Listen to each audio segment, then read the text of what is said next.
Hi friends, welcome back to our channel నా ప్రపంచం. అందరూ ఎలా ఉన్నారండి? మేమైతే చాలా బాగున్నాము. అలానే మీరందరూ కూడా చాలా బాగుండాలి అని చెప్పి మనస్ఫూర్తిగా కోరుకుంటున్నాను. మనం ఈరోజు అల్లం అనేది ఎలా పెట్టుకోవాలి అంటే అల్లాన్ని ఎలా నాటాలి అనేది అయితే ఈరోజు ఈ వీడియోలో చూపించబోతున్నాను. మనము అల్లం తెచ్చుకున్న తర్వాత కొంత అల్లాన్ని వాడుతూ ఉంటాము. ఇలా కొన్ని రోజులు అంటే ఎక్కువ రోజులు మనకి అల్లం ఇంట్లో ఉందనుకోండి, ఫ్రిడ్జ్లో ఉన్న మామూలుగా ఉన్నా కానీ మనకి ఇలా మనకి అవి జర్మినేషన్ అనేది అవుతాయి అన్నమాట. అల్లాన్ని ఈజీగా మనం పెట్టుకోవచ్చు.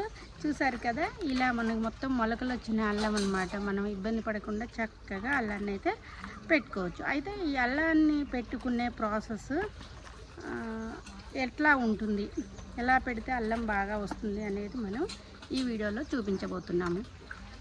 అయితే ఇలా మనకి సాయిల్ మిక్సింగ్ని అయితే ఇలా తీసుకున్నాము. మన ఇంట్లో అయితే ఎర్రమట్టి మనకి ఉన్నదనమాట, అందువల్ల ఎర్రమట్టిని ఇలా తీసుకున్నాము. దీంట్లోకి ఇసుకని యాడ్ చేసుకోవాలి. ఎప్పుడైనా కానీ అల్లాన్ని పెట్టేటప్పుడు ఇసుకని మనం కొంత యాడ్ చేయాలి. ఇలా ఇసుకని యాడ్ చేసేసి మనం దేంట్లో అంటే ఇసుకలో ఏ కుండీలో పెడుతున్నామో ఈ రెండు కూడా కలిపేసుకోవాలి. మొత్తం కూడా కలుపుకొని ఆ కుండీని తీసుకొచ్చుకొని కుండీకి హోల్ ఖచ్చితంగా ఉండాలి. హోల్ మీద ఒక రాయిని కానీ పెంకుని కానీ ఏదో ఒక పెంకుని కానీ మనం పెట్టేసుకోవాలి. ఈ మట్టి ఎంత ఉందో ఆల్మోస్ట్ అంతా ఇసుక కూడా ఉండాలన్నమాట. మనకి కొంచెము ఇసుక కొంచెం తక్కువ కానీ దాదాపుగా అంతవరకు మనం అల్లాన్ని పెట్టినప్పుడు మాత్రం ఖచ్చితంగా ఇలా ప్లాన్ చేసుకోవాలి. ఇంకా దీన్ని మొత్తం కూడా మనం సాయిల్లోకి మొత్తం ఇసుక అంతా కలిసిపోయేటట్టు చక్కగా వీటిని కలుపుకోవాలి. చూస్తున్నారు కదా, ఇలా మొత్తం కూడా మనకి మట్టి అండ్ ఇసుక కలిసిపోవాలన్నమాట, రెండు కూడా.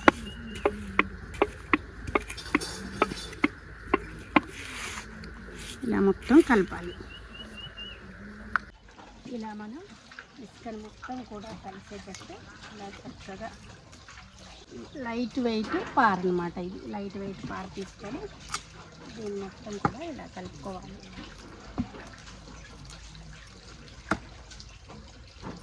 ఇప్పుడు ఈ టబ్లో పెట్టుకుందాము అనుకున్నాము. టబ్బుకి ఇంకా హోల్ ఖచ్చితంగా ఉండాలి. ఈ హోల్ మీద దీన్ని కవర్ చేసేసేయండి. ఇప్పుడు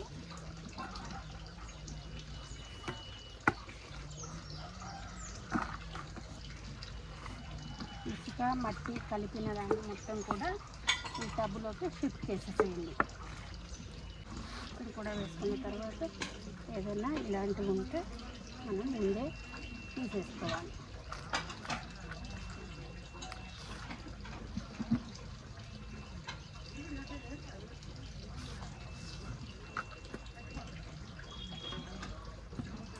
ఇప్పుడు అల్లాన్ని తీసుకొని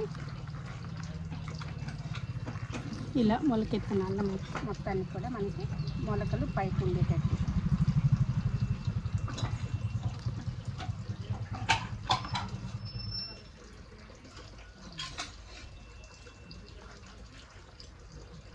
ఇలా ఆ మొలకలు కనిపిస్తూ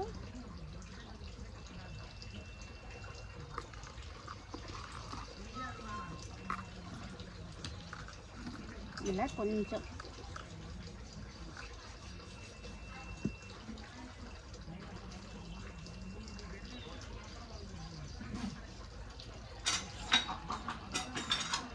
ఇలా మొత్తాన్ని కూడా పెట్టేసుకోండి.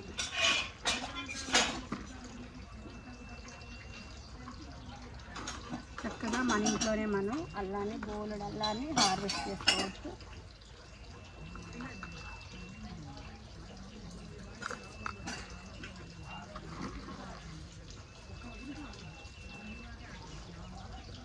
చూసారు కదా ఫ్రెండ్స్, ఎంత ఈజీగా మనం అల్లాన్ని నాటుకుంటున్నాము.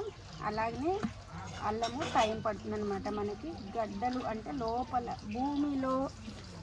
భూమిలో పండే గడ్డలన్నీ కూడా టైం అనేవి తీసుకుంటాయి. మనకి ఇది 4-5 నెలలు పైన అన్నమాట హార్వెస్ట్ అనేది. ఇప్పుడైతే అప్పట్లో రాదు. అందువల్లే మనము దీనికంటూ ఒక టబ్బుని కేటాయించేసుకొని చక్కగా దీన్ని అల్లాన్ని అనేది ఇలా పెట్టేసుకోవాలి. దీంట్లోకి ఏ ముక్కని కూడా వేయకండి, చక్కగా అల్లం ఒక్కటైతే మంచి.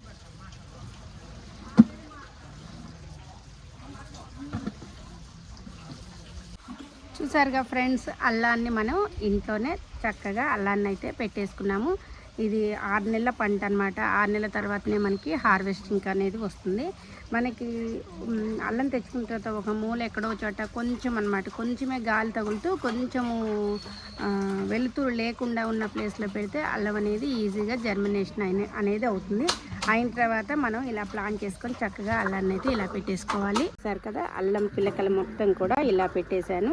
మళ్ళీ అల్లం అంతా కూడా మొలిచి ఇవన్నీ కూడా మళ్ళీ మొక్కలయ్యి ఎంత బాగా వస్తున్నాయో మరొక వీడియోతోటి మేము ముందుంటాను. వీడియో మీ అందరికీ నచ్చుతుంది అని చెప్పి కోరుకుంటున్నాను. Thank you. అలాగనే మనకి అల్లం మొలిచిన తర్వాత ఈ అల్లం ఆకులు కూడా మనం రోజు టీలో చక్కగా వేసుకోవచ్చు. మనకి ఆరోగ్యపరంగా కూడా అల్లం టీ చాలా మంచిది కదా, అలా కూడా ఆకుల్ని యూజ్ చేయవచ్చు. మన ఇంట్లో అల్లం వేసుకుంటే మనకి ఇన్ని బెనిఫిట్స్ ఉన్నాయి అన్నమాట. Thank you.